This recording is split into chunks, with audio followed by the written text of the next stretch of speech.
Europa n'avait jamais demandé à faire partie d'un mythe. Elle était une princesse de Phénicie, juste une gosse en fête, à cueillir des fleurs au bord de la mer. La journée était douce, le ciel inoffensif. Pas de présage, pas d'avertissement. Juste le soleil qui brillait sur les vagues et les rires des servantes dans l'herbe. Puis il est arrivé, le taureau. Énorme, blanc étincelant, avec des cornes en forme de croissant de lune et des yeux qui semblaient trop calmes, trop intelligents. Elle ne savait pas que c'était Zeus. Elle savait juste que la créature s'agenouillait devant elle comme un gentil toutou. Elle a caressé son cou, elle a gloussé. Il a reniflé sa main. Europa, si jeune, si curieuse, est montée sur son dos. Et le taureau s'est mis à courir. Pas juste à travers la prairie, mais dans l'océan. Dans le sel, l'écume et le bleu infini. Ses rires se sont transformés en cris. La rive a disparu. Personne ne pouvait l'atteindre. Personne ne savait où elle était allée. Elle s'est accrochée à son cou tandis que les vagues montaient et que la mer s'élargissait comme une gueule qui se referme. Quand ils ont atterri en Crète, c'était trop tard. Le taureau s'est transformé. Plus une bête du tout, mais un dieu. Zeus, nu dans sa puissance et sa fierté. Il n'y a pas eu de consentement, pas de conversation. Elle a été violée par le roi des cieux et abandonnée, avec rien d'autre que du chagrin, de la confusion et, finalement, des fils. Zeus lui a fait des cadeaux pour que ça ait l'air juste, un robot de bronze pour la garder, un javelot magique, un chien de chasse qui ne ratait jamais sa cible. Des miettes de son affection divine. Mais il n'est jamais resté. Il l'a laissée dans un pays étranger, à régner sur un royaume qu'elle n'avait pas demandé. Son nom a perduré, oui. L'Europe, le continent, le porte encore. Mais qu'en est-il de sa voix, de son deuil, de sa maison qu'elle n'a jamais revue? L'histoire d'Europa n'est pas juste celle d'une fille volée par un dieu. C'est une question de la ligne fine entre vénération et violation. De comment les puissants réécrivent les histoires pour faire sonner l'horreur comme une romance. Ils ont gravé son nom sur les cartes, l'ont couronnée reine. Mais ils ne lui ont jamais demandé si elle voulait tout ça. Europa a disparu dans la légende. Mais elle était autrefois une fille, une sœur, une enfant au bord de la mer. Et elle n'est jamais rentrée chez elle. Leda n'était pas une fille dans une prairie. Elle était une reine, une femme de pouvoir, de grâce et d'élégance, mariée au roi Tyndare de Sparte. Sa vie était structurée, cérémonielle, digne. Mais même les reines ne sont pas en sécurité quand Zeus désire quelque chose, ou quelqu'un. Un soir, alors qu'elle se promenait seule au bord de la rivière, elle a vu un cygne s'écraser dans les roseaux. Des plumes d'un blanc pur, mouillées, tremblantes, comme blessées. Il avait l'air sans défense, poursuivi par un aigle. Instinctivement, Leda l'a attrapé. Elle l'a bercé dans ses bras comme un enfant, le cœur battant de sympathie maternelle. C'est à ce moment que Zeus a choisi d'intervenir. Parce que ce n'était pas un cygne ordinaire. C'était lui. Zeus, déguisé, encore une fois. Il avait pris la forme de quelque chose de délicat, de quelque chose de non menaçant. Il avait fait de l'innocence une arme. Ce qui s'est passé ensuite dépend du conteur. Certains disent qu'il l'a séduite, d'autres qu'il l'a violée. Mais aucune version ne se termine avec elle ayant le choix. Cette nuit-là, Leda a couché avec son mari aussi. Et bientôt, elle a pondu non pas un, mais 2 œufs. De là sont sortis 4 enfants, Castor et Pollux, Hélène et Clytemnestre. 2 divins, 2 mortels. Des jumeaux, des jumelles. Des destins jumeaux. Ces enfants étaient beaux, trop puissants. Le visage d'Hélène allait déclencher la plus grande guerre des mythes. Clytemnestre allait assassiner son propre mari.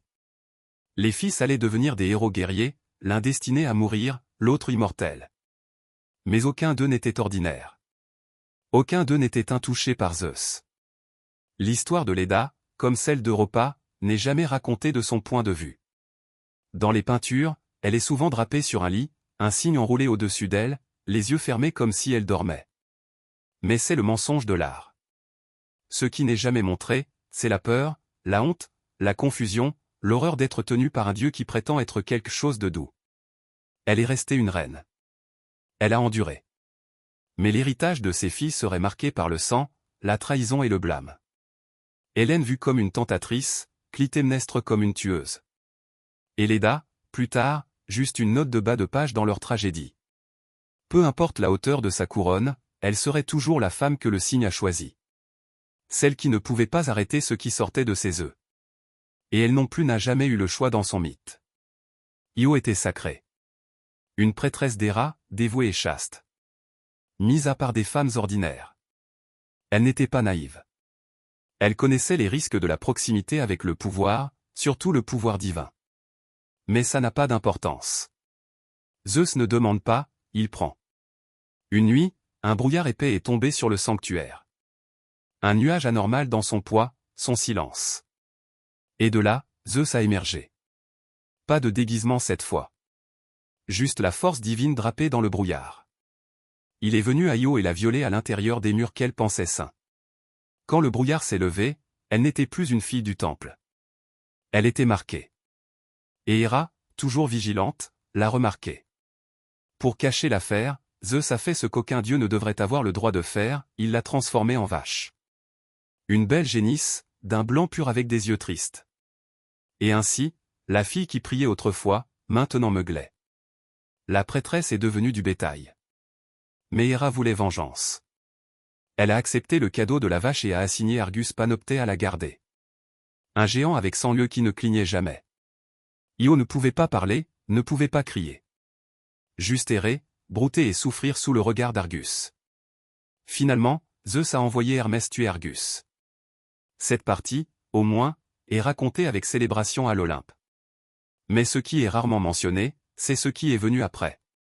Héra a envoyé un temps, un minuscule insecte piquant, pour tourmenter Io. Il l'a piqué sans cesse, la poussant à travers les continents.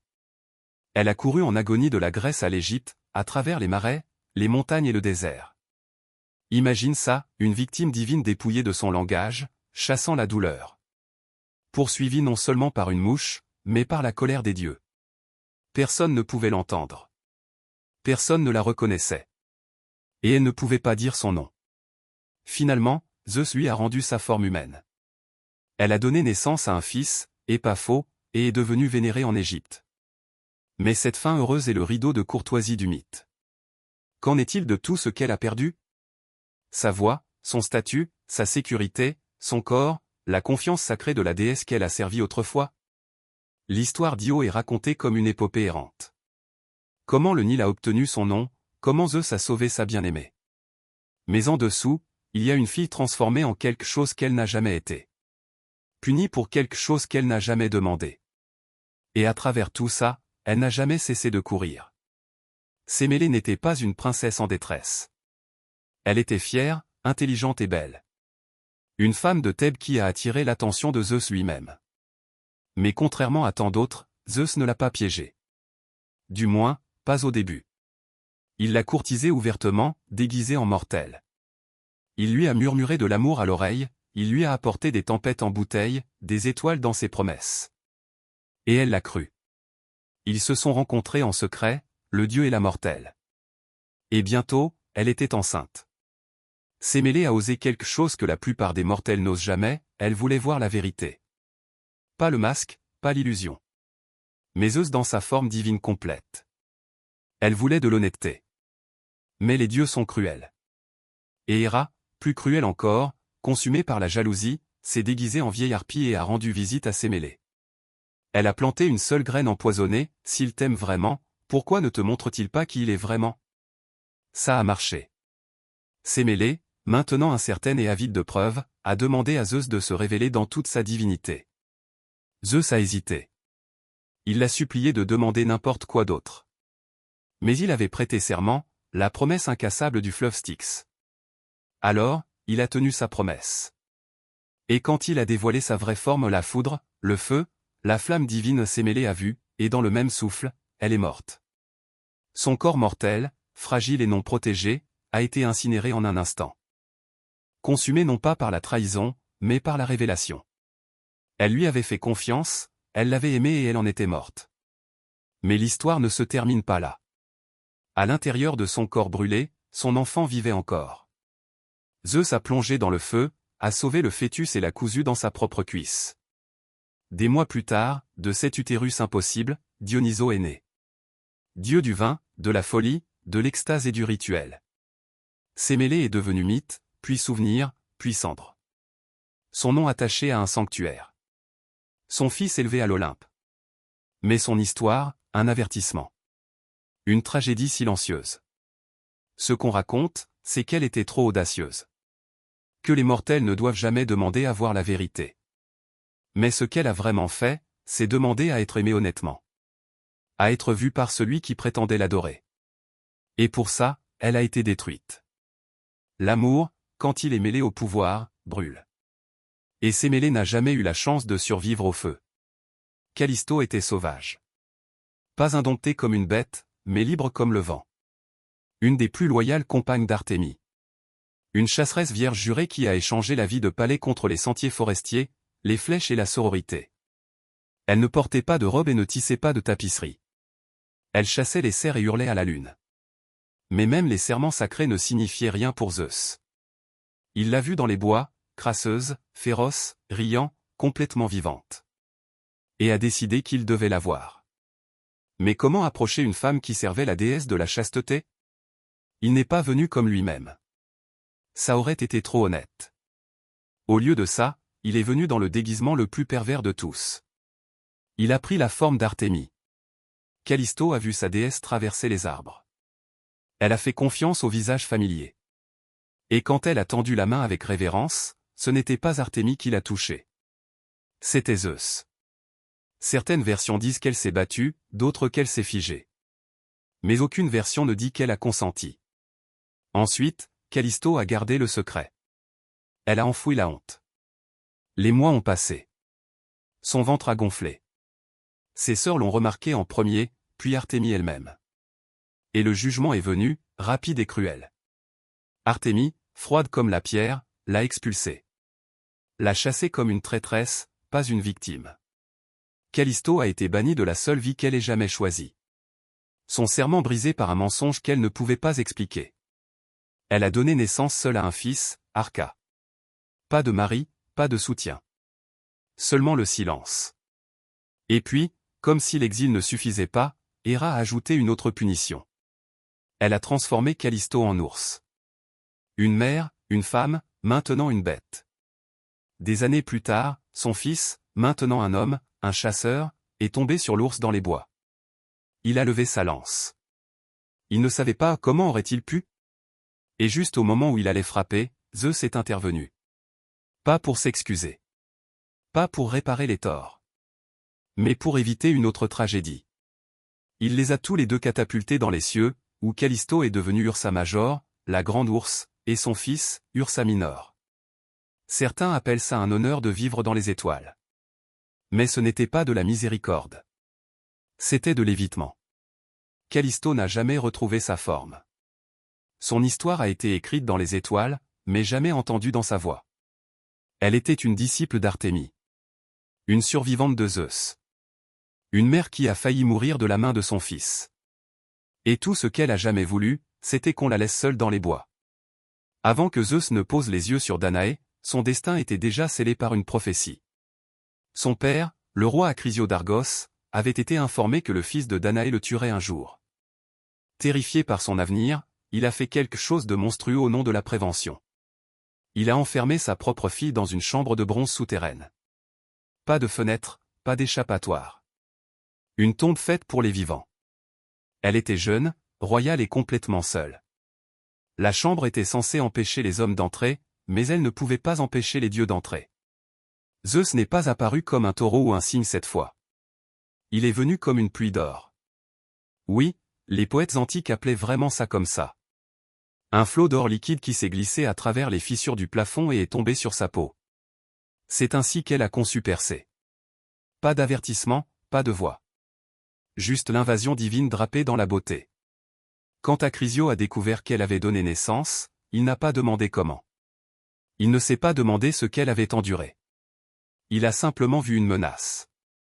Et ainsi, Danaé et son fils nouveau-né ont été entassés dans un coffre en bois et jetés à la mer. Imagine ça, une mère serrant son bébé contre elle, les vagues s'écrasant sur le couvercle, le sel lui coupant le souffle, sachant que son propre père les avait condamnés à mourir tous les deux.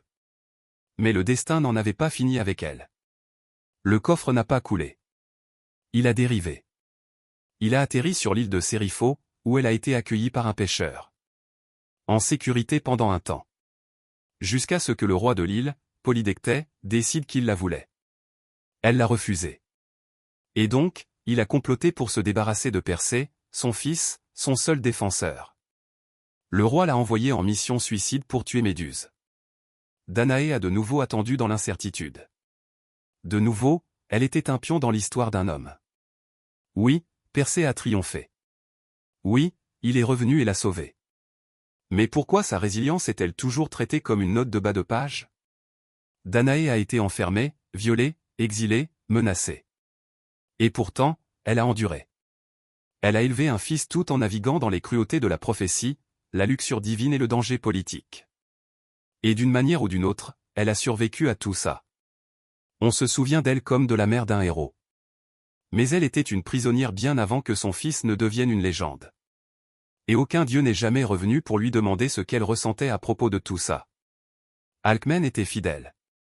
Elle avait attendu des années que son mari Amphitryon revienne de la guerre, refusant tous les prétendants, s'en tenant à son devoir et à son honneur. Quand il est finalement rentré à la maison, elle l'a accueilli dans son lit. Du moins, c'est ce qu'elle pensait. Parce que cette nuit-là, l'homme qui est entré par sa porte n'était pas Amphitryon. C'était Zeus, portant son visage, sa voix, son odeur. Il a étiré la nuit jusqu'à 3 fois sa longueur et a pris ce qui ne lui appartenait pas. Quand le vrai Amphitryon est revenu le lendemain, Alcmène était confuse, alarmée. Elle l'a interrogé, a réalisé ce qui s'était passé. Mais il était trop tard. Elle était déjà enceinte. Elle a donné naissance à des jumeaux. Un enfant, Iphiclès, était du mari mortel d'Alcmène. L'autre, Héraclès, appartenait à Zeus. Héra, bien sûr, l'a remarqué. Et bien qu'Alcmène ait été la victime, Héra en a fait la cible. Elle a envoyé 2 serpents dans la crèche pour tuer les nourrissons. Iphiclès a crié, mais Héraclès, juste un bébé, a étranglé les serpents à main nue. Ce n'était que le début. Au fur et à mesure qu'Héraclès grandissait, la haine d'Héra grandissait aussi. Elle l'a poussé à la folie, lui a fait massacrer sa propre femme et ses enfants. Et Alcmène, la mère qui l'a mis au monde, a dû en être témoin. Son fils, l'homme le plus fort du monde, était brisé, maudit, tourmenté à cause d'un crime qu'elle n'avait jamais commis. La vie d'Alcmène a été consumée par les retombées divines.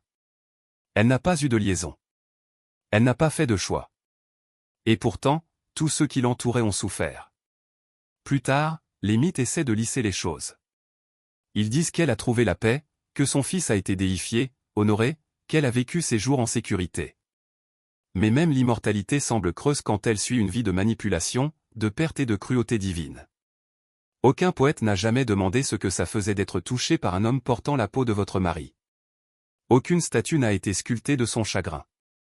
On se souvient d'Alcmène comme de la mère d'Héraclès, un demi-dieu héros.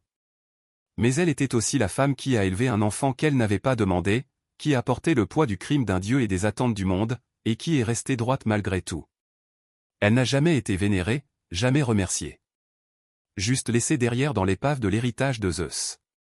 Et dans l'ombre de tous les travaux d'Héraclès se tenait la mère qui a souffert en premier. Antiope était une princesse de Thèbes, née dans la noblesse mais vouée à l'échec dès le départ. Zeus n'est pas venu à elle comme la lumière, la tempête ou un animal. Il est venu comme quelque chose de plus sale. Il a pris la forme d'un satyre, mi-homme, mi-bête. Il l'a attaquée dans la nature. Et les histoires s'arrêtent rarement pour se demander si elle s'est battue ou a pleuré. Elle passe simplement à autre chose. Enceinte, déshonorée et terrifiée, Antiope a fui sa maison. Pas pour courir après l'amour, pas pour accomplir le destin. Juste pour survivre. Son père, humilié par ce qui s'était passé, a ordonné sa capture. Son oncle, Lyco, l'a chassée à travers la campagne comme un animal. Quand ils l'ont finalement attrapée, elle a été ramenée à Thèbes et livrée à Dirce, la femme de Lyco. Et alors, le vrai tourment a commencé. Dirce n'a pas seulement puni Antiope, elle l'a humiliée. L'a réduite en esclavage. L'a attachée dans des chaînes. Jour après jour, année après année, Antiope a été battue, bafouée, forcée de s'agenouiller, tout en portant les fils jumeaux nés de Zeus, Amphion et Zéto. Mais Zeus n'est pas intervenu. Il ne le fait jamais après que l'acte soit accompli. Au lieu de ça, les jumeaux ont été abandonnés à la naissance, élevés par des bergers dans la nature. Antiope a été laissé derrière, seul, emprisonné et brisé. Ses fils sont devenus des hommes forts et intelligents, ignorant qui ils étaient vraiment. Quand ils ont finalement appris les souffrances de leur mère, la rage est venue vite. Amphion et Zéto ont pris Thèbes d'assaut, ont renversé Lyco et se sont vengés de manière brutale. Dirce a été attaché à un taureau et mis en pièces. On raconte ça comme une justice, une fin sanglante pour une vie sanglante. Mais qu'en est-il d'Antiope? Elle était libre, mais que signifie la liberté après des années de torture, après que votre corps a été transformé en champ de bataille pour la violence divine et la cruauté humaine? Aucun mythe ne s'attarde sur sa guérison. Aucun barde ne chante son rétablissement. Son histoire se termine au moment où ses fils triomphent, comme si sa valeur résidait uniquement dans le fait de les avoir mis au monde, et non dans le fait d'avoir survécu à ce qui s'est passé avant. Antiope a été chassée, emprisonnée et blessée pour des choix qu'elle n'a jamais faits. Elle n'a pas demandé à être aimée par un dieu. Elle n'a pas demandé à être détestée par une reine. Elle a juste couru à travers les forêts, à travers la douleur, à travers la honte, et n'a jamais cessé de courir jusqu'à ce que ses fils y mettent fin pour elle. Et même alors, personne ne lui a demandé quel chemin elle avait parcouru. L'histoire d'Aéna commence comme tant d'autres, avec le désir venu d'en haut et sans avertissement. Elle était une nymphe, fille du dieu fleuve Azopo, née près des eaux qui auraient dû la protéger. Mais rien n'a jamais protégé une femme une fois que Zeus l'a remarquée. Il l'a enlevée. Certains mythes disent qu'il l'a emportée sous la forme d'un aigle. D'autres disent qu'il l'a simplement arrachée de la rive du fleuve et a traversé le ciel en volant, l'emmenant sur une île désolée où personne ne pouvait entendre ses cris.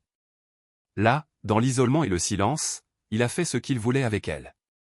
L'île est devenue la sienne de nom, Aéna, comme si la nommer d'après elle rendait l'agression noble, comme si être revendiquée par Zeus lui donnait du pouvoir. Ce n'était pas le cas. Ça l'a juste transformée en symbole d'un autre lieu façonné par la conquête divine. Elle a donné naissance à Éaque, un futur roi. Mais Héra, toujours vigilante, a découvert ce qui s'était passé. Et comme toujours, elle n'a pas puni Zeus, elle a puni la femme qui l'avait utilisée. Cette fois, la colère d'Héra ne s'est pas dirigée contre le corps d'Aéna, mais contre la terre elle-même. Elle a déclenché une peste. Les gens tombaient dans les rues.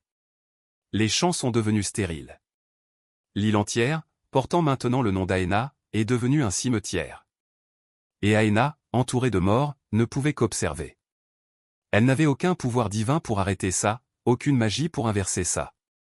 Juste une mère avec un enfant piégé sur un rocher maudit. Zeus, peut-être ému par son chagrin, ou plus probablement voulant sauver son héritage, a transformé les fourmis en personnes. Oui, des fourmis, sorties du sol et des arbres morts, il a façonné les myrmidons, une race de guerriers infatigables, et a repeuplé l'île. Mais qu'en est-il d'Aéna?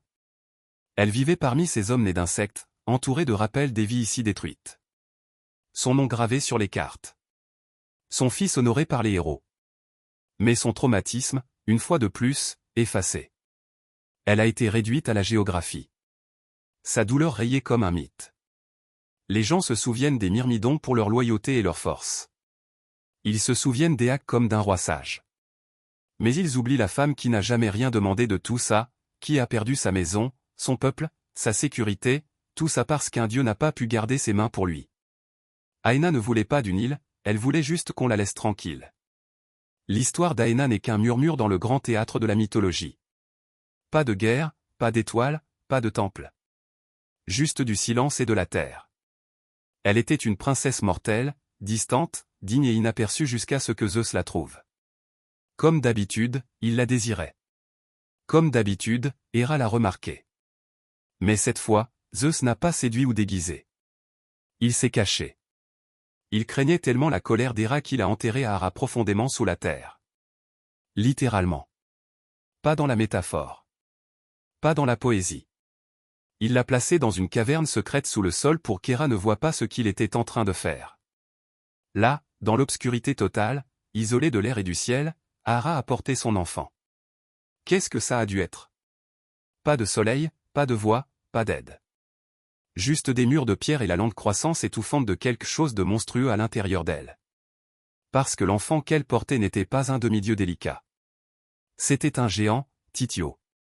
Si massif, si contre nature, qu'il a grandi et grandi jusqu'à ce qu'il ne puisse plus tenir dans son corps. Et ensuite, il s'est frayé un chemin vers l'extérieur. C'est comme Sakahara est morte. Pas dans la gloire, pas dans la paix, pas même dans la rage divine. Mais dans le travail, dans l'agonie, seul. Son ventre est devenu une tombe, et son corps a été détruit par la chose même que Zeus a mise en elle. Les mythes s'arrêtent à peine pour mentionner son nom. Tithio devient le centre d'attention, un géant puni aux enfers pour avoir tenté de violer une autre déesse. Mais Zahara? Elle n'a pas de constellation. Elle n'a pas de sanctuaire. Elle a une note de bas de page.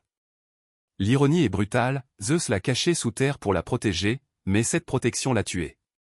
Et il n'est jamais revenu pour soulever la pierre. Les poètes antiques l'appelaient celle cachée sous la terre, comme si ça la rendait mystérieuse, mystique, faisant partie d'une énigme cosmique grandiose. Mais elle n'était pas une énigme. Elle était une femme. Une femme enterrée vivante parce qu'un dieu la voulait et ne pouvait pas se donner la peine de la défendre. Et quand elle est morte, la terre a avalé son histoire avec elle. Le nom d'Ara survit à peine dans de vieux textes et des rouleaux poussiéreux. Mais sa voix, sa peur, sa mort, tout ça n'a jamais été écrit. Parce qu'en fin de compte, même la terre ne pouvait pas supporter le poids du secret d'un dieu. Métis n'était pas une mortelle. C'était une titanide, une déesse de la sagesse, de la pensée et de la ruse profonde. Contrairement à beaucoup d'amantes de Zeus, elle n'a pas été prise au dépourvu dans une prairie ou une chambre à coucher. Elle était son égale, sa conseillère, sa première femme. Elle n'est pas tombée amoureuse de son pouvoir, elle l'a guidée. Elle l'a aidé à gagner la titanomachie, la guerre contre les anciens dieux. Elle était intelligente, prudente et essentielle. Et quand il la désirait, elle est devenue sa partenaire. Mais le pouvoir ne tolère jamais longtemps la concurrence. Métis est tombée enceinte. Et c'est là que la prophétie est arrivée, ton enfant te surpassera. Une fille d'abord, puis un fils qui te renversera. Zeus a entendu ces mots et, fidèle à lui-même, a paniqué. Mais il n'a pas enragé ou fui. Il a fait profil bas. Puis, un jour, alors que Métis se tenait à ses côtés, peut-être même le réconfortant, il l'a piégée en la transformant en une petite créature, une goutte d'eau, une bouffée d'air. Et il l'a avalée. Juste comme ça. Sa femme, sa conseillère, la mère de son enfant à naître, disparut. Mais Métis n'est pas morte. Elle est restée vivante à l'intérieur de lui, pensant, observant, enceinte. Elle a fabriqué une armure pour sa fille à naître dans les profondeurs de son corps. Et le martèlement a résonné dans son crâne. La douleur est devenue insupportable. Un jour, incapable de la supporter plus longtemps, Zeus a supplié Héphaïsto de lui fendre la tête avec une hache. Et de la blessure a surgi Athéna, pleinement adulte, blindée, brillante. Une déesse née non pas de la douleur, mais à travers elle. Née d'un ventre fait de peur. Le monde a loué Zeus pour avoir enfanté la sagesse elle-même, pour avoir porté la déesse de la guerre et de la stratégie dans son esprit. Ils ont appelé ça un miracle. Mais personne n'a demandé où était passée Métis. Elle n'a pas émergé. Elle n'a pas été remerciée.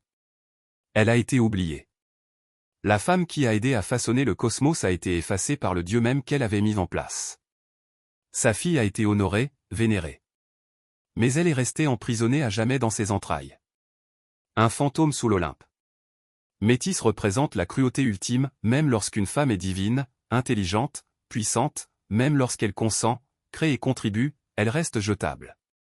Elle était l'esprit derrière le trône, et elle a été avalée pour le protéger. Bien avant qu'il ne puisse parler, avant même qu'il ne puisse pleurer, Édipe était maudit. Sa vie a commencé avec un murmure des dieux, prononcé non pas dans l'amour, mais dans l'avertissement. L'oracle de Delphes, avec de la fumée dans les poumons et de la folie dans les yeux, a raconté au roi Laïo de Thèbes une prophétie si contre nature, si vile, qu'elle a semé la terreur jusqu'au fond de ses os, ton fils te tuera et épousera ta femme. Laïo est devenu pâle. Jocaste, sa reine, s'est tue. Leur enfant à naître n'était plus une bénédiction.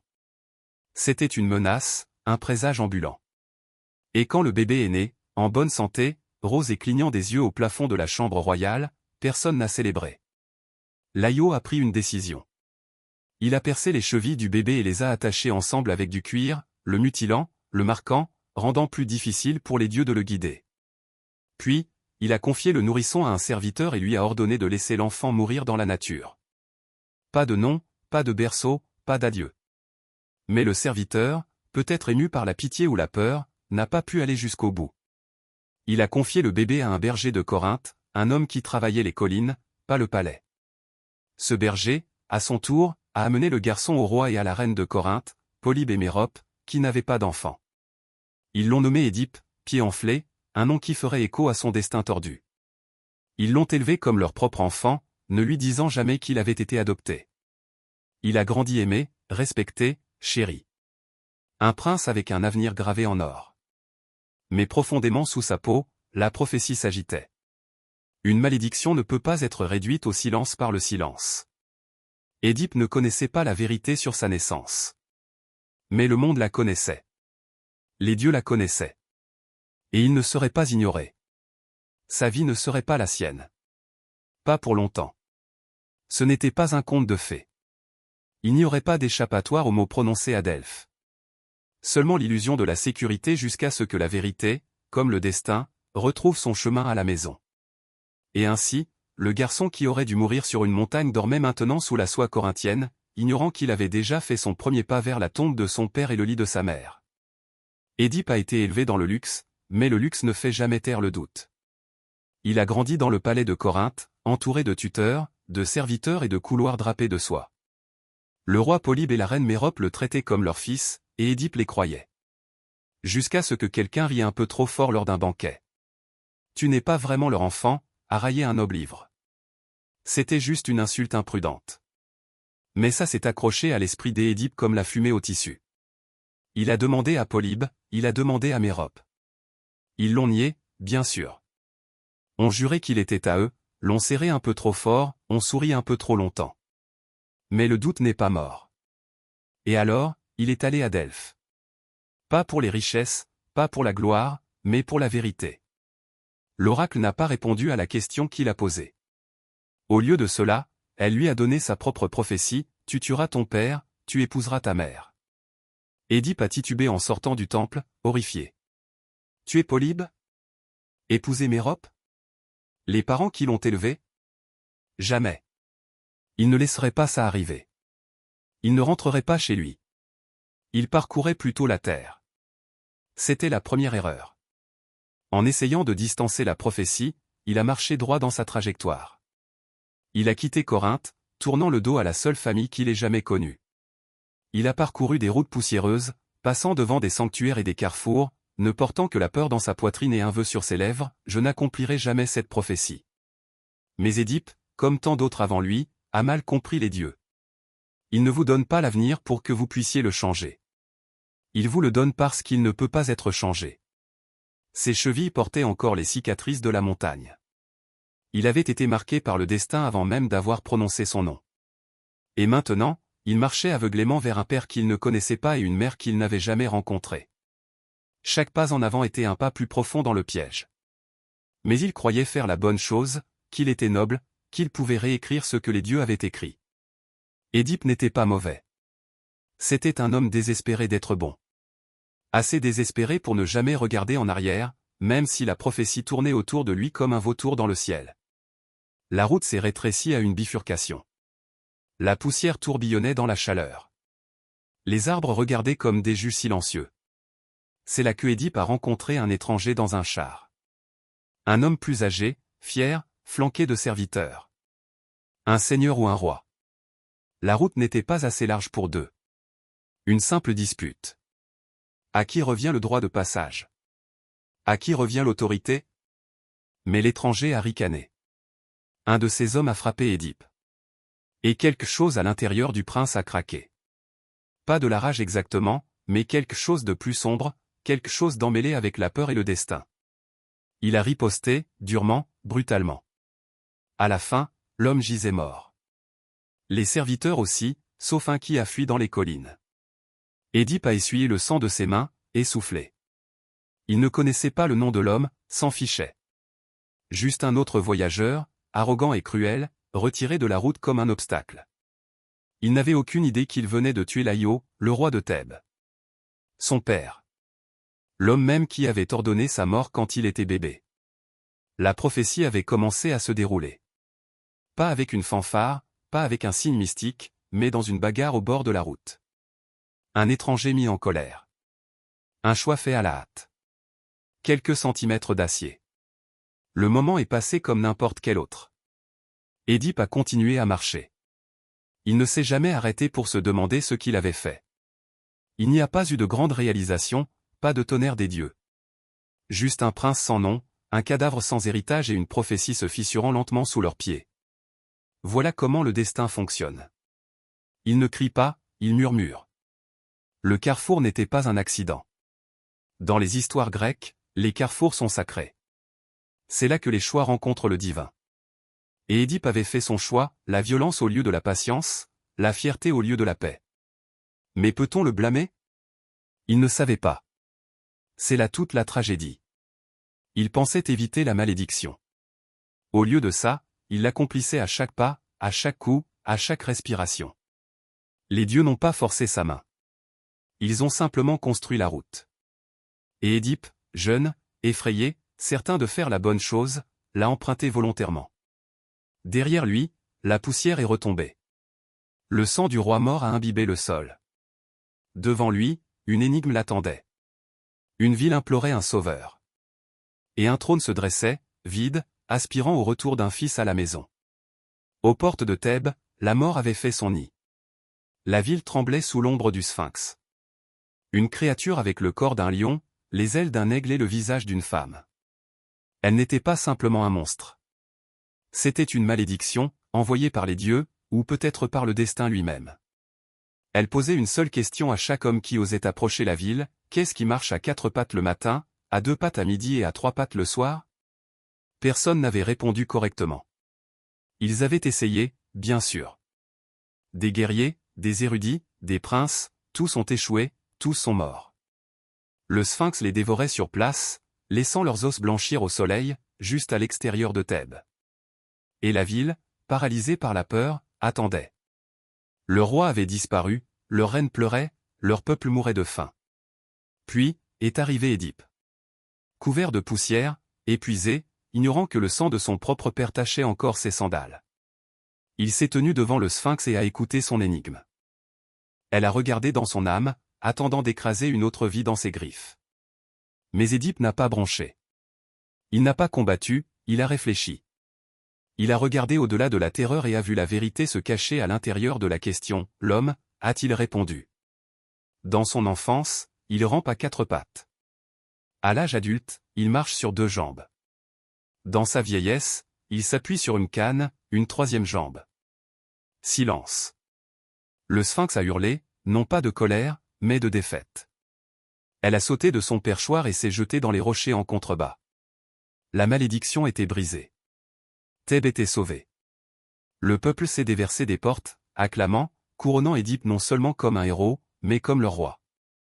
Le trône, laissé vacant après la mort mystérieuse de Laïo, appartenait désormais à l'étranger qui avait répondu à l'énigme de la mort. En récompense, ils lui ont offert la reine, Jocaste.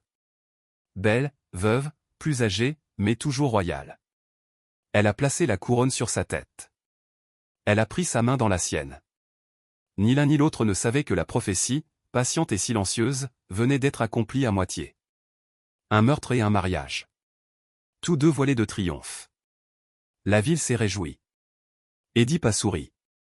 Jocaste a embrassé son sauveur. Et au-dessus d'eux, les dieux n'ont rien dit. Parce que le destin ne frappe pas d'un seul coup. Il se déroule comme une énigme résolue trop tôt. Les années ont passé. Édipe a régné sur Thèbes d'une main ferme et avec un cœur sincère. Il n'était pas un tyran. Il a écouté son peuple, il l'a protégé. Il a eu des enfants. 4 d'entre eux, avec la reine Jocaste. Ne sachant jamais quelle était la femme qu'il avait autrefois allaitée quand il était bébé. Ensemble, ils ont reconstruit la ville. Le passé semblait oublié. Mais le destin n'oublie pas. Un matin, Thèbes a commencé à pourrir. Une peste a balayé les rues comme une punition. Les récoltes se sont flétries. Le bétail est tombé mort. Les femmes ont fait des fausses couches. Les dieux avaient tourné le dos, et le peuple s'est tourné vers son roi. Ils ont crié, « Édipe, toi qui as vaincu le sphinx, sauve-nous à nouveau. » Et il a essayé. Il a envoyé des messagers à l'oracle de Delphes pour demander pourquoi les dieux les punissaient. La réponse est revenue comme une lame, la terre est polluée. L'assassin du roi Laïo vit impuni à Thèbes. Trouvez-le, exilez-le. Ce n'est qu'alors que la malédiction sera levée. Édipe s'est tenu devant son peuple et a fait un vœu. Il a juré de traquer le meurtrier, de rendre justice, de débarrasser la ville de sa souillure. Il n'a pas sourcillé. Il ne s'est pas douté.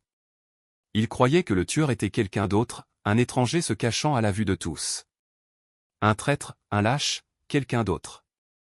Édipe est devenu obsédé. Chaque murmure est devenu un indice. Chaque silence est devenu suspect. Il a interrogé des témoins, a fait appel à des prophètes, a ordonné des enquêtes. Et à chaque pas, il s'est rapproché de la vérité. Mais la vérité était patiente. Elle a regardé alors qu'il s'en mêlait dans sa propre certitude. Il pensait qu'il guérissait son peuple, qu'il purifiait la terre, qu'il se tenait droit en tant que roi juste. Mais en essayant d'éradiquer l'infection, il creusait dans sa propre âme. Les dieux n'ont pas crié, ils n'ont pas lancé la foudre. Ils ont simplement attendu que Édipe découvre ce qu'il savait déjà, il était à la fois la maladie et le médecin. Le roi qu'il avait juré de venger était le père qu'il avait tué. La reine à qui il disait bonne nuit était la mère qu'il avait mis au monde. Mais il ne le voyait pas encore. Pas alors. Pas alors que la ville suffoquait sous la cendre et les prières, tandis que le roi marchait vers son propre dénouement. Quand les réponses glissent entre les mains des mortels, les rois se tournent vers ceux qui entendent les dieux. Édipe a convoqué Tirésia, le prophète aveugle de Thèbes. L'homme dont les visions allaient au-delà du temps, dont la cécité voyait plus que n'importe quel père Dieu. Si quelqu'un pouvait résoudre le mystère du meurtre de Laïo, c'était lui. Mais Tirésia ne voulait pas parler. Il est resté silencieux dans la salle royale, les lèvres serrées comme une pierre tombale. L'air tremblait de tension. Parle, ordonna Édipe. Pour le bien de la ville. Dis-moi qui a tué Laïo. Tirésia s'est agité, mal à l'aise. Tu ne veux pas la vérité. Si. Tu ne peux pas la supporter. C'est à ce moment-là que Édipe a commis sa deuxième grande erreur, il a trop insisté. Il a accusé Tirésia de trahison, de mensonge, de conspiration. Peut-être que le prophète lui-même avait aidé le tueur à s'échapper. Sa colère brûlait si fort qu'elle l'a aveuglé plus que n'importe quelle malédiction. Alors Tirésia a finalement parlé, tu es le tueur que tu cherches. Les mots ont atterri comme le tonnerre. La cour s'est figée. Édipe rit, amèrement, abasourdi. Moi? Je ne connaissais même pas Laïo. Je n'étais pas près de Thèbes quand il est mort. Mais Tirésia n'a pas cligné des yeux, tu étais plus près que tu ne le penses. Tu es le tueur de ton père et le mari de ta mère. Silence. Jocaste a pâli. Édipe a rugi, niant. Il a traité le prophète de fou, d'imposteur, de marionnette d'ennemi politique. Mais la graine avait été plantée. Et les graines, même celles de la prophétie, poussent toujours. Tirésia est parti sans dire un mot de plus. Il n'avait pas besoin d'expliquer. Son rôle dans l'histoire était terminé. Il avait ouvert la première fissure dans le mur de la certitude d'Édipe. Le roi s'est tenu au milieu des nobles et des murmures, jurant qu'il était innocent, jurant qu'il était loyal, jurant que c'était de la folie. Mais le doute, une fois né, ne meurt pas facilement. Et quelque part au fond de l'esprit d'Édipe, la voix de l'oracle s'est de nouveau agitée, tu tueras ton père, tu épouseras ta mère. Il avait tellement essayé d'échapper à cet avenir. Maintenant, le passé remontait en rampant à travers les murs. La peste ravageait toujours les rues. Les dieux se détournaient toujours. Et l'homme qui résolvait autrefois des énigmes se retrouvait maintenant à vivre à l'intérieur d'une énigme. Jocaste a regardé son mari se défaire, paix par paix, horreur par horreur.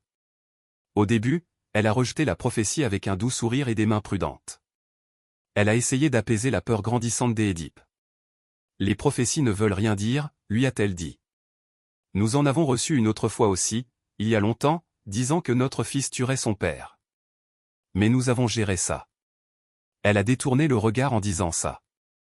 Sa voix s'est cassée juste un instant. Nous l'avons abandonné. Nous l'avons laissé sur le flanc d'une montagne quand il était bébé. Cet enfant est mort depuis longtemps. Édipe s'est figé. Un enfant laissé pour mort, les chevilles percées. Il a senti quelque chose d'ancien s'agiter dans ses os. La douleur dans ses pieds, il avait appris depuis longtemps à l'ignorer. Il a posé des questions, trop de questions. L'a pressé de donner des détails, quelle montagne? Quel serviteur? Quand? Jocaste l'a supplié d'arrêter. Pourquoi déterrer le passé, a-t-elle murmuré. Tu as sauvé Thèbes. Tu es un bon roi, un homme bon. Laisse ça reposer. Mais Édipe ne pouvait pas se reposer. La prophétie pesait contre ses côtes comme une lame. Tirésia avait planté le doute. L'histoire de Jocaste l'a arrosé. Et maintenant, ça fleurissait en obsession. Il a envoyé chercher le vieux serviteur. Celui qui avait emmené le bébé du palais ce jour-là. Celui qui pouvait encore connaître la vérité. Jocaste a de nouveau supplié. Laisse-le passer tranquille. Je t'aime. Nous avons des enfants. Qu'est-ce que ça change qui tu étais? Mais pour Édipe, l'identité n'était pas un réconfort, c'était une malédiction attendant d'être comprise. Il croyait que s'il pouvait découvrir la vérité, il pourrait la déjouer, la réécrire, la résoudre comme il l'avait fait avec l'énigme du Sphinx. Il n'a pas compris que ce n'était pas une énigme avec une réponse claire. C'était une prophétie. Et une prophétie exige toujours un prix. Jocaste a vu où ça allait. Son visage, autrefois royal, maintenant tiré par l'effroi. Elle avait vécu avec les bords de la vérité pendant des années. Peut-être même l'avait-elle deviné. Mais elle avait choisi de l'enfouir. Choisissant le silence plutôt que l'effondrement. Maintenant, Édipe tirait les os du sol. Et pour la première fois, la reine qui l'avait accueilli dans son lit le regardait comme un étranger. « Tu es maudit » a-t-elle murmuré, les larmes coulant. « Et si tu vas plus loin, moi aussi. » Mais Édipe ne pouvait pas s'arrêter. Parce qu'une fois que tu commences à chasser la vérité dans une tragédie grecque, tu ne peux plus t'arrêter jusqu'à ce qu'elle te dévore. Le vieil homme s'est tenu devant Édipe, tremblant. Non pas à cause de son âge, mais à cause de ses souvenirs. Il avait servi le roi Laïo il y a longtemps, avait tenu le prince enfant dans ses bras, avait percé les pieds du bébé lui-même, grimaçant lorsque la chair douce s'est fendue, lorsque le sang a coulé le long des jambes de l'enfant. Il avait attaché les chevilles, avait laissé le garçon pour mort sur les pentes du mont Cithéron. Mais il ne l'avait pas tué. Un autre berger avait pris le bébé. Ce berger, Édipe le savait maintenant, avait amené l'enfant à Corinthe, au roi Polybée à la reine Mérope. Édipe a senti le sol basculer sous ses pieds. « Dis-le » a-t-il murmuré. Le vieil homme a pleuré, « Cet enfant, c'était toi. » Chaque respiration dans la pièce s'est arrêtée. Édipe, roi de Thèbes, résolveur d'énigmes, mari et père bien-aimé, était l'enfant qui était censé mourir. Le garçon qui a grandi loin de Thèbes, ignorant sa lignée, y était revenu comme un papillon de nuit vers une flamme. Il avait tué Laïo au carrefour. Il avait épousé Jocaste, sa mère. Il avait engendré des enfants qui étaient maintenant à la fois ses fils et ses frères. Ses filles et ses sœurs. La vérité a frappé comme le tonnerre. Il avait passé sa vie à fuir la prophétie, se façonnant en un homme capable de vaincre le destin par la volonté et la raison. Et pourtant, chaque pas l'avait conduit plus profondément dans l'avenir exact qu'il craignait. Édipe n'a pas crié. Il n'a pas nié. Il s'est simplement tenu là, silencieux, comme si le temps s'était figé autour de lui. Toute son identité, prince, paria, sauveur, roi, s'est effondrée en une seule respiration. Il était la peste. La ville n'avait pas été maudite par les dieux, elle avait été maudite par lui. Chaque prière, chaque enterrement, chaque enfant malade haletant pour respirer était une conséquence de la collision du destin d'un homme avec le besoin d'une ville. Il avait juré de trouver le tueur de Laïo et de l'exiler. Maintenant, le tueur se tenait seul. Et il savait ce qu'il devait faire. Mais d'abord, il devait l'affronter. La femme qui l'avait embrassé, l'avait couronné, avait porté ses enfants. La femme qui l'avait autrefois tenu dans ses bras alors qu'il était nouveau-né. La mère qui l'avait fait sa reine. Jocaste n'a pas attendu d'entendre le serviteur parler. Elle l'avait vu sur le visage d'Édipe. Elle l'avait vu se former dans ses mots, dans la forme de ses questions, dans l'insupportable précision de son doute. La vérité s'était infiltrée dans le palais comme de la fumée. Elle l'avait combattu pendant des années, l'enfouissant sous la cérémonie, la maternité et le silence. Mais maintenant, elle se tenait nue devant elle. Édipe était son fils. Son enfant. Le nourrisson qu'elle avait abandonné à la mort par peur, par loyauté envers une prophétie qu'elle avait autrefois crue trop cruelle pour être réelle. Et maintenant, cette prophétie n'était pas seulement devenue réalité, elle s'était habillée d'amour, de robe de mariée, d'enfant avec ses yeux et son sourire. Elle s'est détournée de lui avant que le serviteur ne puisse parler. Ses mains ont tremblé. Son souffle s'est coupé. Les couloirs du palais ont tourné autour d'elle. Elle n'a pas crié. Elle a couru. Devant les gardes, devant les serviteurs qui ont baissé les yeux. Dans les chambres intérieures où personne n'osait la suivre. Et là, dans le silence de leur lit conjugal. Le lit qui avait accueilli une mère et un fils enveloppés d'un amour ignorant, Jocaste a mis fin à ses jours. Certains disent qu'elle s'est pendue. Certains disent qu'elle a utilisé la broche de sa robe. Tranchante et froide et définitive. Mais personne ne dit qu'elle a crié. Elle a quitté le monde en silence, comme elle l'avait enduré. Quand Édipe l'a trouvée, il est tombé à genoux. Il a touché son visage, sa robe, le corps qui avait autrefois bercé sa forme infantile, puis l'avait accueilli à nouveau en tant qu'homme, et maintenant une troisième fois, en tant que cadavre d'une femme qui avait trop aimé et compris trop tard. Il n'a rien dit. Il n'y avait rien à dire.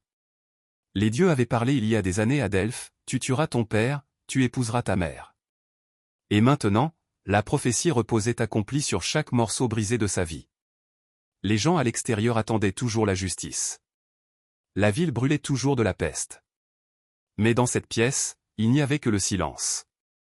La reine qui ne pouvait pas vivre avec la vérité avait choisi sa sortie. Et l'homme qui l'avait découverte était sur le point de choisir sa punition. Il y a des vérités que les yeux n'ont jamais été destinés à voir. Édipe s'est tenu au-dessus du corps de Jocaste, les mains tremblant. La pièce semblait plus petite maintenant, comme si les murs eux-mêmes reculaient devant ce qui s'était passé. Le silence n'était pas vide, c'était un jugement. Les dieux avaient parlé par la prophétie. Il avait marché chaque mot maudit de celle-ci. Mais la prophétie ne vous dit jamais quoi faire après. Il aurait pu fuir, aurait pu se jeter des murs du palais, aurait pu implorer la miséricorde des dieux. Au lieu de ça, il a attrapé la broche de Jocaste. La pointe acérée a scintillé dans la faible lumière. Il l'a tenue un instant, puis sans hésitation, il l'a plongée dans ses yeux. Une fois. 2 fois. Encore. Chaque coup était un cri vers le ciel. Chaque perforation, un hurlement sans mots. Le sang a coulé sur son visage alors que la lumière fuyait son monde pour toujours. Pourquoi la cécité? Parce que les yeux l'avaient trahi. Parce qu'ils avaient vu de l'amour là où il y avait de l'inceste, de la justice là où il y avait du meurtre, du salut là où il y avait de la ruine. Les yeux avaient tout vu et n'avaient rien compris. Alors, il les a détruits. L'homme qui résolvait autrefois des énigmes avec la clarté de l'esprit et la netteté de la vision errait désormais dans l'obscurité, dépouillé de toute illusion. Il a émergé du palais, une horreur à voir. Ses robes trempées de sang. Son visage marqué de larmes rouges dégoulinantes. Ses mains tendues comme un mendiant. Les gens ont haleté, se sont couverts la bouche, se sont détournés. Mais il ne s'est pas caché. C'est la justice, a-t-il dit. L'homme qui avait promis d'exiler le tueur de l'agneau comprenait maintenant le coup. Je suis cet homme, leur a-t-il dit. Chassez-moi. Jetez-moi hors de la ville. Laissez Thèbes respirer à nouveau. Personne n'a bougé au début. Pas même Créon, le frère de Jocaste, qui se tenait maintenant silencieusement sur les marches du palais. Édipe, leur sauveur devenu fléau, n'était plus roi, n'était plus famille. Juste un homme avec un passé brisé et sans avenir. Il a demandé l'exil. Il l'a supplié. Il a imploré de ne plus jamais revoir ses enfants. Les enfants qui étaient aussi ses frères et sœurs. Les dieux étaient silencieux. Mais Thèbes a écouté. Et le roi qui se tenait autrefois grand aux portes, qui répondait aux énigmes, tuait les monstres et régnait avec fierté, boitait maintenant dans l'obscurité. Non pas parce qu'il ne pouvait pas voir, mais parce que maintenant, enfin, il comprenait vraiment. Édipe a quitté Thèbes non pas comme un roi, mais comme l'ombre d'un roi. Aveugle, pieds nus, enveloppé de haillons. Il a erré sur la terre avec seulement un bâton et sa fille Antigone pour le guider. Elle était encore une enfant, mais déjà accablée du poids des péchés de son père, des péchés qu'il n'avait jamais voulu commettre. Le monde était différent maintenant. Pas parce qu'il ne pouvait pas le voir, mais parce qu'il le pouvait enfin. Les gens murmuraient son nom avec crainte. Certains le chassaient de leurs portes. D'autres offraient la pitié, mais jamais le réconfort. Il n'était plus l'homme qui avait sauvé Thèbes. Il était l'homme qui avait attiré la colère des dieux sur elle. Mais Édipe n'a jamais demandé de sympathie, seulement du silence, seulement de la distance. Il a traversé des villes et des forêts, passant devant des sanctuaires et des tombes, ne se reposant jamais longtemps. Dans sa cécité, il parlait plus doucement, pensait plus profondément. Il avait vécu comme un prince, un sauveur, un roi, un monstre. Maintenant, il vivait comme une question, était-il coupable? Était-il maudit? Ou était-il simplement humain? Les dieux avaient dit ce qui arriverait, mais ils n'ont jamais dit comment il devait se sentir à ce sujet. Ils lui ont donné un scénario, mais pas une conscience. Les années ont passé. Sa barbe avait consumé sa propre peur. Mais la peur ne se digère pas. À l'intérieur de Zeus, Métis vivait, non pas comme un fantôme ou un regret, mais comme une pensée encore en formation.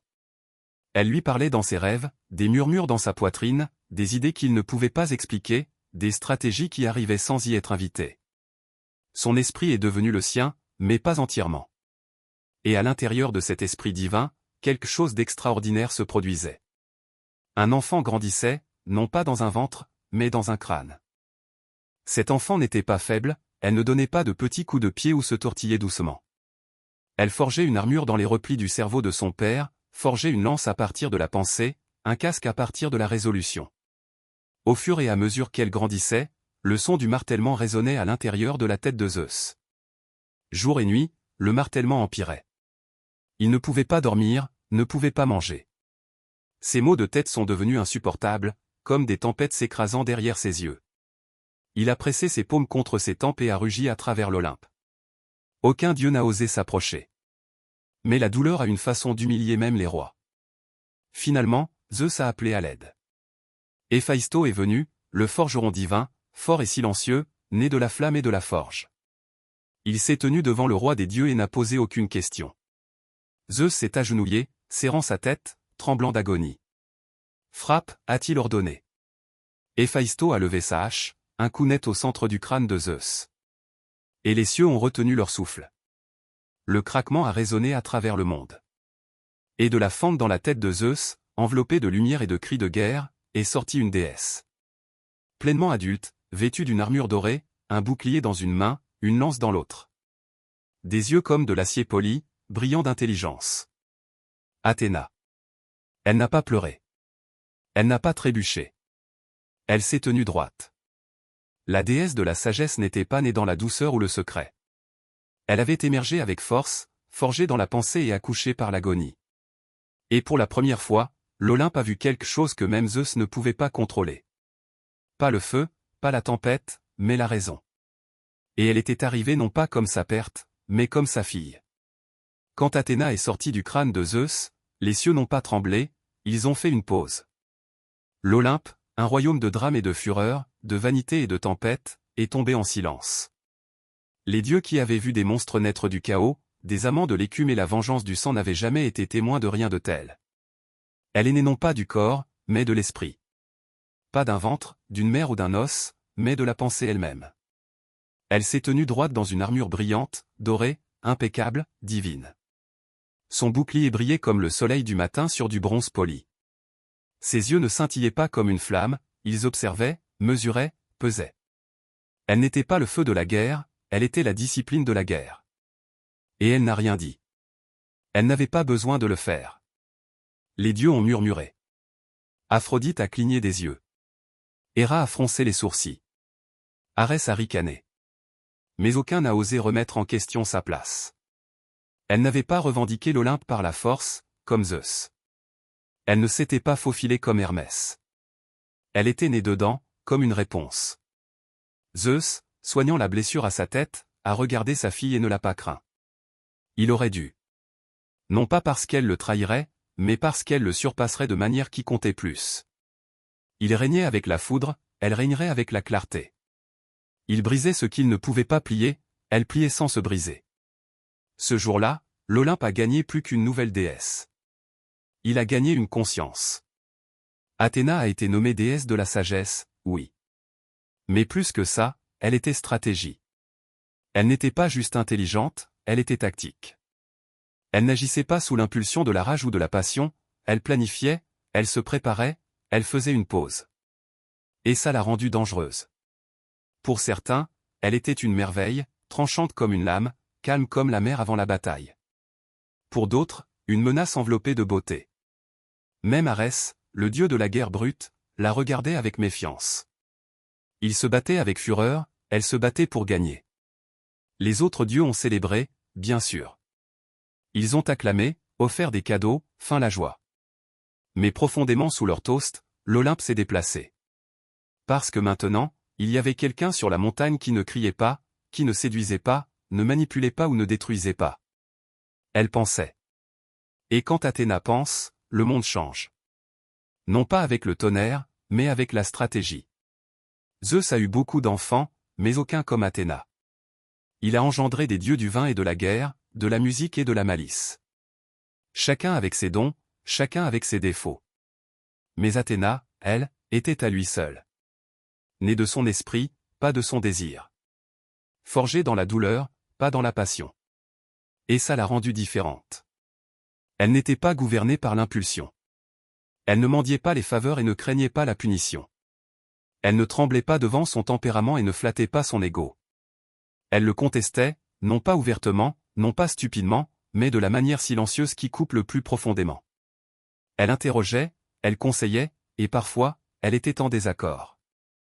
La plupart des enfants de Zeus le reflétaient, des flammes alimentant sa tempête. Mais Athéna était quelque chose d'autre entièrement. Elle était réflexion, retenue. La partie du pouvoir qui se demande non pas puis-je, mais devrais-je. Et ça a rendu Zeus mal à l'aise. Il l'adorait, oui. La favorisait plus que la plupart. Il lui a donné des honneurs, le bouclier égide, une place à sa droite, même le pouvoir de manier sa foudre en son absence. Mais même dans cette confiance, il y avait de la peur. Non pas de rébellion, Athéna n'a jamais cherché à le détrôner, mais d'insignifiance. Elle n'avait pas besoin de rage pour avoir un impact. Elle n'avait pas besoin de drame. Quand des disputes sont survenues sur l'Olympe, Athéna a rarement crié. Elle a observé, a attendu, puis a parlé. Et le silence a suivi. Sa voix portait du poids parce qu'elle portait de la pensée. Elle a commencé à guider les dieux, même quand Zeus ne demandait pas ses conseils. Quand la guerre se préparait entre les mortels, elle n'était pas juste présente, elle planifiait. Elle a retourné des batailles avec des murmures, pas des cris. C'est alors que Zeus a réalisé la vérité, il n'avait pas avalé la menace, il l'avait élevée. La prophétie avait dit qu'un enfant de Métis le renverserait. Mais Athéna n'avait pas besoin d'un trône pour changer l'Olympe. Elle ne voulait pas le pouvoir de la même manière que les autres. Elle était simplement le pouvoir, subtil, mesuré et précis. Et ça a effrayé Zeus plus que n'importe quel soulèvement. Parce que pendant qu'il régnait sur le ciel, elle a commencé à régner sur l'esprit. Non pas par la force, mais par l'influence. Et dans l'Olympe, l'influence est tout. Athéna a choisi la solitude non pas parce qu'elle craignait l'amour, mais parce qu'elle n'en avait pas besoin. Contrairement à Aphrodite, qui a attisé le désir chez les dieux et les mortels, Athéna s'est gardée intacte. Elle n'avait pas d'amant, pas de consort, pas d'enchevêtrement. Son pouvoir ne venait pas de la séduction ou de la maternité, mais de quelque chose de plus rare, l'indépendance. Elle était une déesse vierge par choix. Et dans l'Olympe, c'était une déclaration.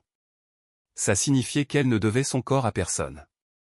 Aucun dieu ne pouvait la revendiquer, aucun mortel ne pouvait la dompter. Elle n'était pas définie par ses relations, seulement par son but. Et ce but était la protection. Athéna était la guerre, oui. Mais pas le genre qui laissait les villes brûler pour le plaisir. C'était Arès, son demi-frère. Il se délectait du sang. Elle calculait la victoire. Là où Arès chargeait avec une rage aveugle, Athéna planifiait l'embuscade. Là où il criait et saignait, elle attendait en silence, puis frappait là où ça importait le plus. Les Grecs la vénéraient non seulement en tant que déesse de la sagesse, mais aussi en tant que leur gardienne. Une protectrice des villes, une bâtisseuse de murs, une défenseur de la loi. Son armure n'était pas pour la gloire, elle était pour le devoir. Elle parcourait le champ de bataille comme un chirurgien parcourt une salle d'opération, calme, exacte, efficace. Elle ne gaspillait jamais d'énergie, elle ne levait jamais sa lance sans raison. Les mortels la craignaient, mais ils la priaient aussi. Parce que si vous étiez juste, si votre cause était juste, si votre ville défendait l'ordre, Athéna se battrait pour vous. Et contrairement aux autres dieux, elle ne demandait pas des temples trempés dans le sacrifice. Elle demandait de l'intelligence, du courage, un plan. Dans le mythe, elle est restée à l'abri de la vanité. Quand un sculpteur a osé tailler sa forme trop magnifiquement, elle a détruit son œuvre. Non pas par rage, mais pour rappeler au monde, je ne suis pas ici pour être admiré, je suis ici pour agir. Même les dieux marchaient prudemment autour d'elle. Non pas parce qu'elle était cruelle, mais parce qu'elle était certaine. Elle ne criait pas pour être entendue, elle parlait avec la vérité. Et la vérité a secoué les cieux. Une déesse de l'esprit, une guerrière de la retenue. Une protectrice qui n'a jamais eu à prouver son pouvoir parce que tout le monde pouvait le sentir. Athéna, la vierge guerrière, se tenait seule sur l'Olympe. Non pas parce que personne ne la voulait, mais parce qu'elle n'appartenait qu'à elle-même. Tous les dieux ne sont pas aimés de la même manière, et toutes les villes ne sont pas construites sur la guerre. Quand les habitants d'une ville naissante en Grèce se sont préparés à nommer leur patron divin, deux dieux se sont avancés pour la revendiquer. Poséidon, seigneur de la mer, s'est levé en premier, le trident à la main, les yeux brillants comme les profondeurs. Il a frappé le sol, et de la terre fissurée a surgi une source d'eau salée. Puissante, impressionnante. Un cadeau de la mer. Ensuite, est venue Athéna. Pas de drame, pas de tempête. Elle s'est agenouillée et a touché le sol. De sa paume a poussé un olivier. Ses branches fortes, ses fruits abondants, ses racines profondes. Un symbole de paix, de sagesse, d'endurance. Les dieux ont regardé en silence. Le cadeau de Poséidon était une démonstration de pouvoir. Celui d'Athéna était une promesse de vie. Et les gens l'ont choisi. Ils ont nommé leur ville Athènes, pas d'après la mer, mais d'après la déesse de la sagesse. Ils ne voulaient pas d'un souverain des marées et des tempêtes, ils voulaient un guide, un protecteur, un esprit pour façonner leurs lois, pas seulement protéger leurs murs. Athéna est devenue l'âme de la ville. Elle n'a pas seulement veillé sur ses batailles, elle a guidé sa culture, ses écoles, ses débats, son architecture. Elle était présente dans chacun de leurs choix. Et en retour, ils l'ont honorée non pas avec un bain de sang, mais avec de l'éclat. Le Parthénon s'est élevé en son nom. Un temple de marbre et de symétrie, construit avec une telle grâce que même les dieux l'ont admiré. À l'intérieur se trouvait sa statue. Non pas douce ou souriante, mais prête et disposée. Une lance à la main, un bouclier à ses côtés. La sagesse derrière ses yeux. Elle n'était pas leur reine, elle était leur exemple. Les Athéniens ne l'ont pas vénérée pour sa colère, ils l'ont vénérée pour sa retenue. Ils ont vu en elle le genre de pouvoir qui écoute avant de frapper. Le genre qui défend, mais ne domine jamais. Le genre qui construit, enseigne et dure. Et ainsi, alors que de nombreux dieux régnaient d'en haut, Athéna a marché parmi les esprits. Elle est devenue le battement de cœur d'une civilisation qui survivrait aux empires. Une ville n'est non pas de la conquête, mais d'un arbre. Une déesse choisie non pas par la peur, mais par l'espoir. Et ce choix résonnerait à travers l'histoire. Parce qu'Athéna n'a pas seulement gagné une ville, elle en a inspiré une. Dans la ville tranquille de Lydie, vivait une fille dont les mains dansaient avec le fil. Elle s'appelait Arachné. Elle n'était pas noble, elle n'était pas divine. C'était une mortelle avec un métier à tisser et un don si époustouflant qu'il a attiré des murmures de partout. Ses tapisseries miroitaient de couleurs, de vie. Les dieux et les mortels restaient immobiles devant son travail. Et c'est finalement devenu le problème. La fierté s'est infiltrée, tranquille, tentante comme elle l'est toujours. Arachné a commencé à le dire à haute voix, « Mon travail est meilleur que celui d'Athéna. » Certains l'ont averti, d'autres l'ont supplié d'arrêter. Mais Arachné a souri et a continué à tisser. Sur l'Olympe, Athéna a entendu les mots. Piqués non pas parce qu'ils remettaient en question son pouvoir, mais parce qu'ils insultaient son but.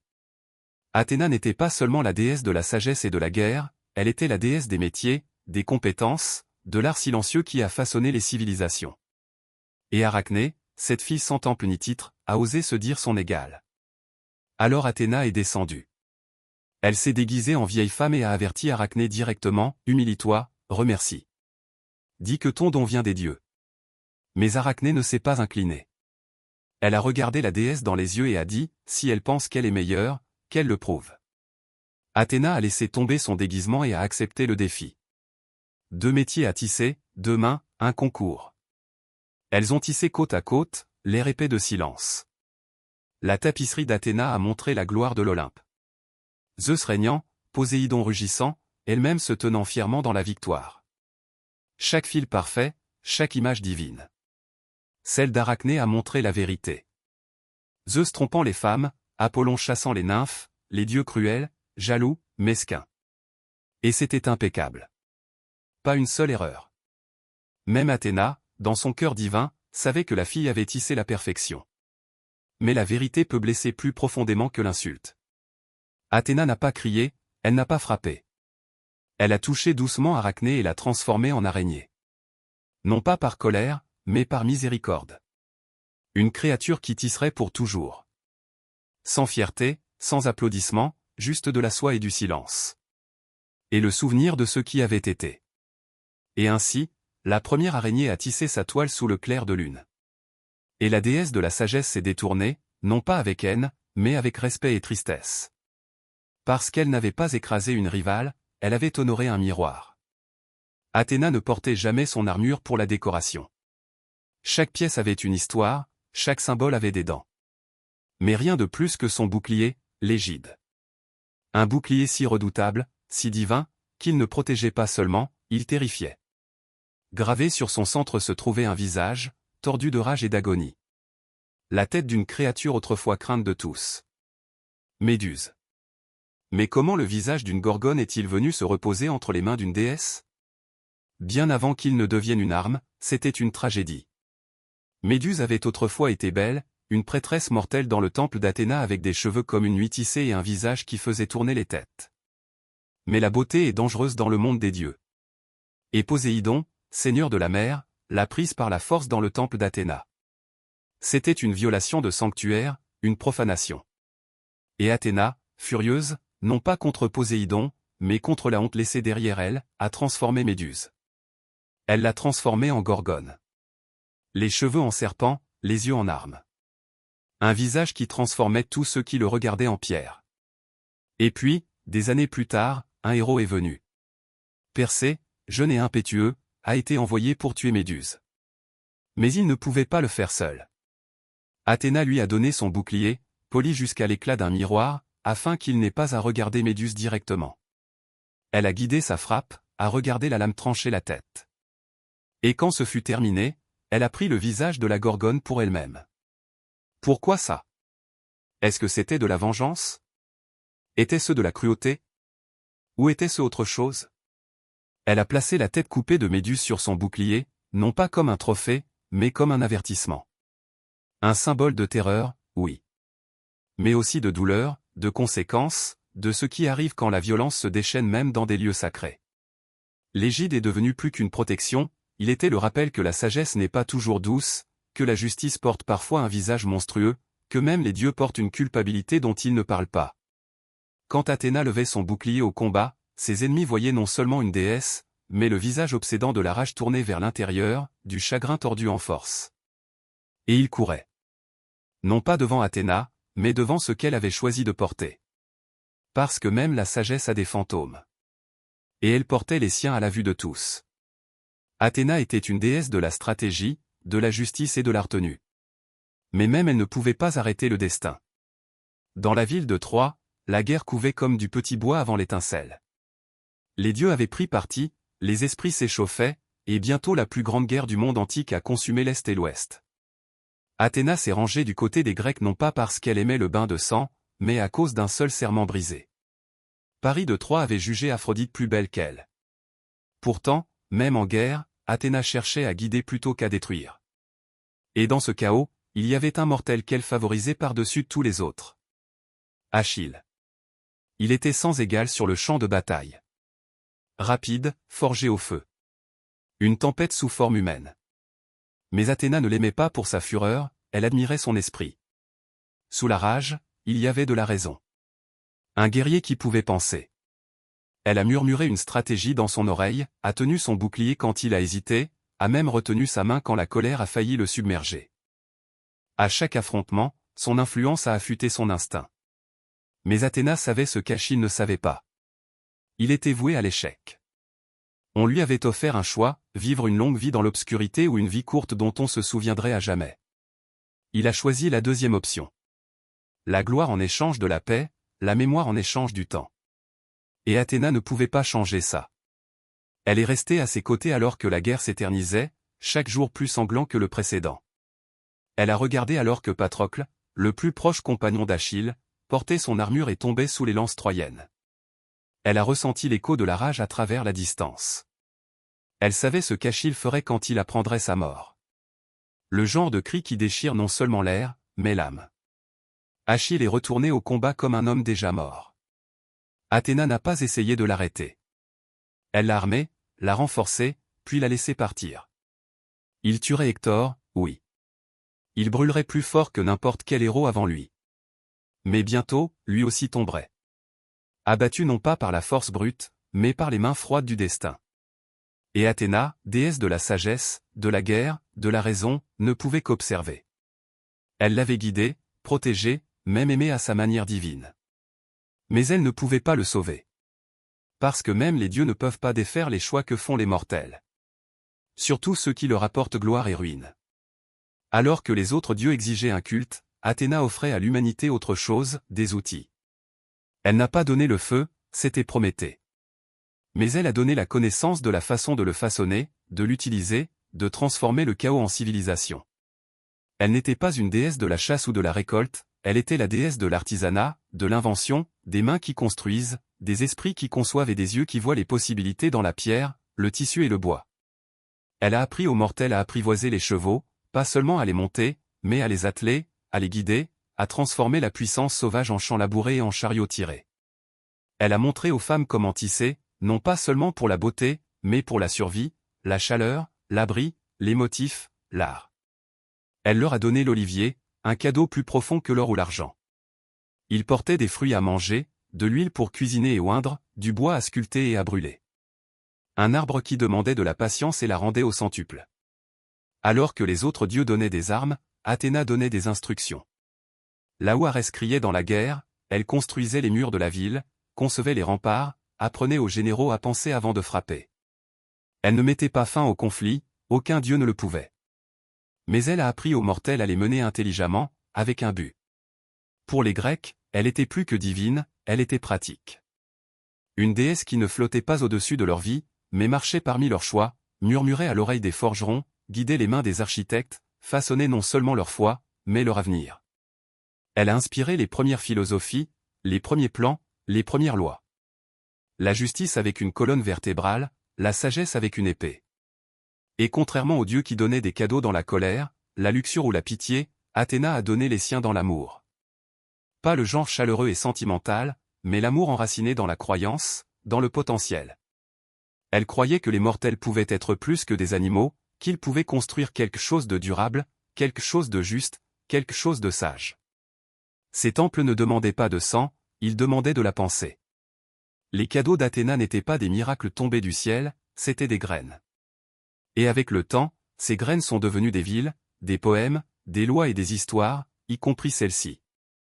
Parce que même maintenant, quand nous choisissons la raison plutôt que la rage, la discipline plutôt que le chaos, la pensée plutôt que l'impulsion, nous vivons toujours dans le monde qu'Athéna a imaginé et nous a donné.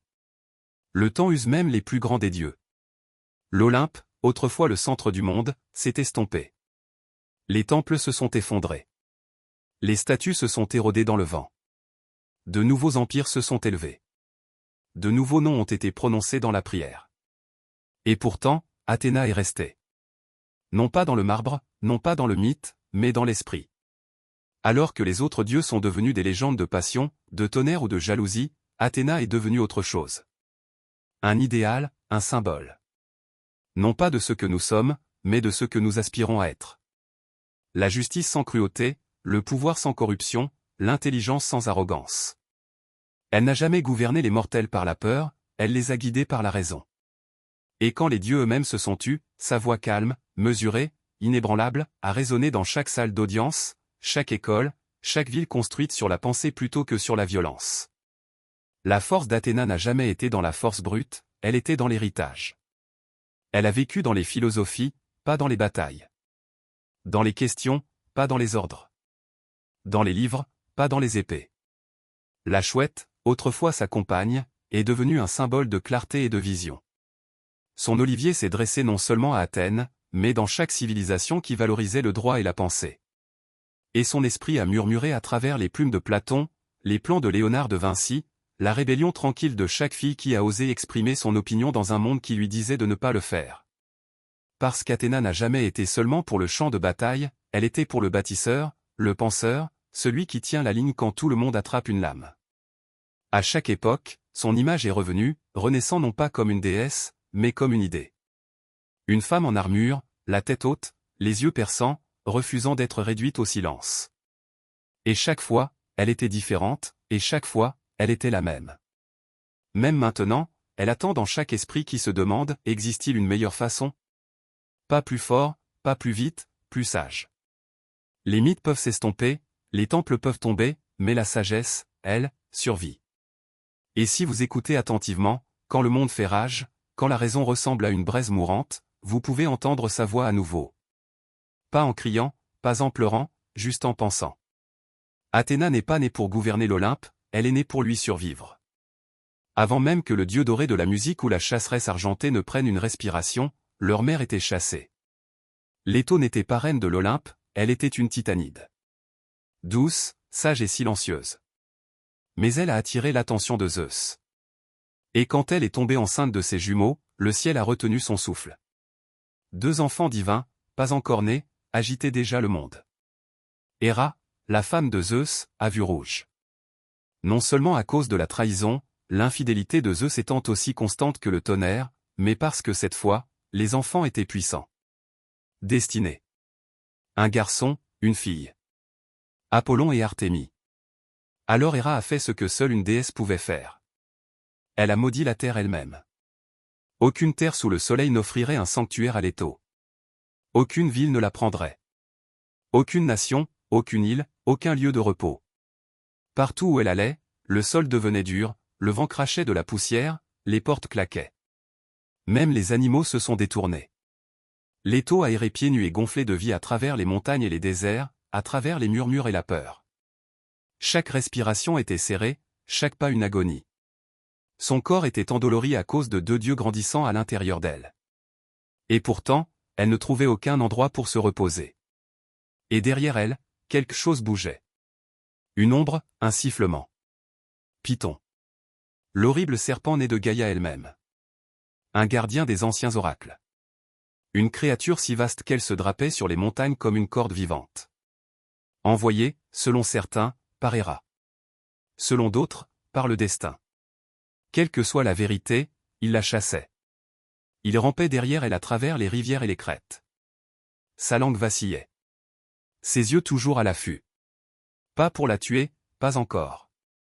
Mais pour la faire souffrir, pour la faire courir. La terre la rejetait. Les dieux restaient silencieux. Et pourtant, Léto a continué à marcher. Elle a tenu son ventre, murmurant aux enfants à l'intérieur, leur promettant la vie, leur promettant qu'ils se lèveraient, peu importe comment le monde essayerait de les écraser. Elle n'était pas une guerrière, elle ne portait aucune arme. Mais elle portait des dieux. Et dans son silence, il y avait une défi. Les jumeaux arrivaient. La lumière et l'ombre. Le soleil et la lune. Et même le sol maudit tremblerait au moment où ils ouvriraient les yeux. Léto était au bord de l'effondrement. Elle avait erré dans le monde connu. Ses pieds couverts d'ampoules, sa respiration superficielle. Aucune terre ne la retiendrait. Aucun temple ne la prendrait. Même les animaux sur son chemin ne resteraient pas, ils se disperseraient, usés par la malédiction d'Héra. Mais ensuite, est venu le murmure d'un endroit. Une île dérivante, sans racines, flottante. Délos. Un rocher stérile oublié par la plupart des dieux. Jeté dans la mer Égée comme une pierre jetée par les titans. Elle n'avait ni richesse, ni armée, ni sanctuaire. Elle était trop petite pour compter. Et c'est ce qui l'a rendue parfaite. Parce que Délos n'était pas fixée à la terre, elle n'était pas liée par la malédiction. Léto est arrivé sous un ciel pâle, ses genoux se pliant. Elle s'est effondrée sur sa surface pierreuse et a serré son ventre. La douleur du travail était proche. Les jumeaux se sont agités, impatients, divins. Délos a tremblé. Non pas par peur, mais par choix. L'île, si souvent négligée, si souvent à la dérive, a pris une décision qui résonnerait à jamais. Elle s'est ancrée elle-même. Les racines de Délos ont percé le fond marin. Elle s'est verrouillée en place, est devenue terre, est devenue maison. Juste assez longtemps. Et c'était de la rébellion. Une défi tranquille, impossible contre Héra elle-même. L'île a donné à Leto son seul olivier pour l'ombre. Ces falaises l'ont protégé du serpent, Python, qui a tourné autour, mais n'a pas pu l'atteindre. Et là, seule, à l'exception de quelques nymphes et du vent, elle a donné naissance. D'abord est venue Artémis. La chasseresse. La jeune fille d'argent. Émergeant en silence, calme et sage. Même en tant que nouveau-née, elle ne pleurait pas, elle observait. Et puis, après 9 jours de plus de douleur, Leto a donné naissance à nouveau. À Apollon. Rayonnant comme le lever du soleil, brillant d'une lumière dorée. Son cri a résonné comme de la musique à travers les vagues. Les jumeaux étaient nés. Et la malédiction avait été brisée. Délos n'était plus seulement un rocher à la dérive, elle était maintenant une terre sacrée. Le lieu de naissance des dieux. Et bien qu'elle n'ait rien à offrir, ni temple, ni pouvoir, ni or, elle a donné la seule chose qu'aucun autre lieu n'osait, un sanctuaire. Et en faisant cela, Délos est devenu immortel. Parce que parfois, la grandeur commence non pas par la force, mais par la compassion et le choix d'abriter ceux que le monde a rejetés. Ils sont nés ensemble, mais ils n'étaient pas les mêmes. Artémis est arrivée en premier, silencieuse comme une ombre sous les feuilles. Ses yeux grands ouverts, calmes, anciens. Bien qu'elle fût nouveau-née, elle se comportait comme une déesse qui avait déjà vu le monde et l'avait trouvé décevant. Elle était la lune avant d'apprendre à briller. Et quand son frère a eu du mal à entrer dans le monde, elle a attendu, a regardé sa mère crier de douleur. 9 jours ont passé. Et puis, avec un hurlement qui a fendu l'horizon, Apollon est né. Sa peau teintée d'or, ses cheveux rayonnants, ses yeux féroces. Là où Artémis avait murmuré en entrant dans le monde, Apollon s'y est chanté un chemin. Sa respiration même fredonnait comme des cordes pincées par les moires elles-mêmes. Les dieux ont regardé de loin. Ils n'avaient pas osé intervenir pendant la malédiction d'Héra. Mais maintenant, alors qu'ils voyaient les jumeaux nouveau-nés sur la rive rocheuse de Délos, ils ont senti quelque chose changer. Ce n'étaient pas des dieux ordinaires, c'étaient des prophéties enveloppées dans des langes. Même en tant que nourrissons, les jumeaux ont montré leur nature. Le premier rire d'Apollon a fait voler les oiseaux. La lumière s'est courbée vers lui. Les fleurs se sont ouvertes dans sa direction. Artémis a tendu la main vers les ombres, ses doigts traçant la courbe d'un arc qu'elle seule pouvait voir. La lune elle-même, distante et froide, a semblé s'incliner de curiosité. Ensemble, ils étaient l'équilibre. Soleil et lune. Clarté et rage tranquille. Leto les a tenus, faible à cause de sa longue souffrance, mais victorieuse. Sa douleur avait été son offrande, et les dieux qu'elle avait portés étaient sa réponse. Apollon a grandi vite. Ses membres forts, sa voix assurée. Artémis, à ses côtés, a grandi en silence. Regardant, toujours regardant. Mais ils savaient tous les deux que quelque chose attendait. Quelque chose chassait encore. Python, l'ancien serpent, rampait toujours à travers les forêts et les grottes, sentant les dieux qui lui avaient échappé. Et Apollon, bien que à peine grandi, sentait déjà l'appel du destin. Le feu dans sa poitrine n'était pas seulement de la lumière, c'était de la vengeance. Pour sa mère, pour chaque mille qu'elle avait parcouru dans l'agonie. Il n'était pas né pour courir, il était né pour affronter ce que les autres craignaient.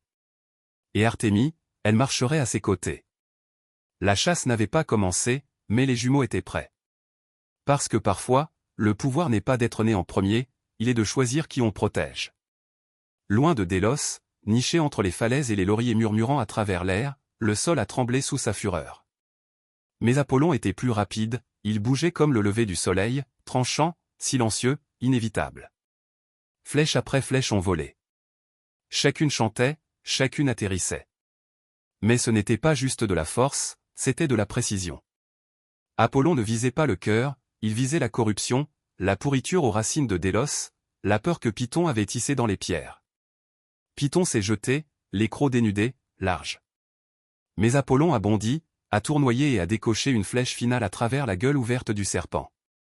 Silence. Puis la montagne a expiré. Python s'est effondré, ses anneaux se repliant sur eux-mêmes. Son ombre se détachant de la terre comme la nuit avant l'aube. Et avec cela, Délos était libre.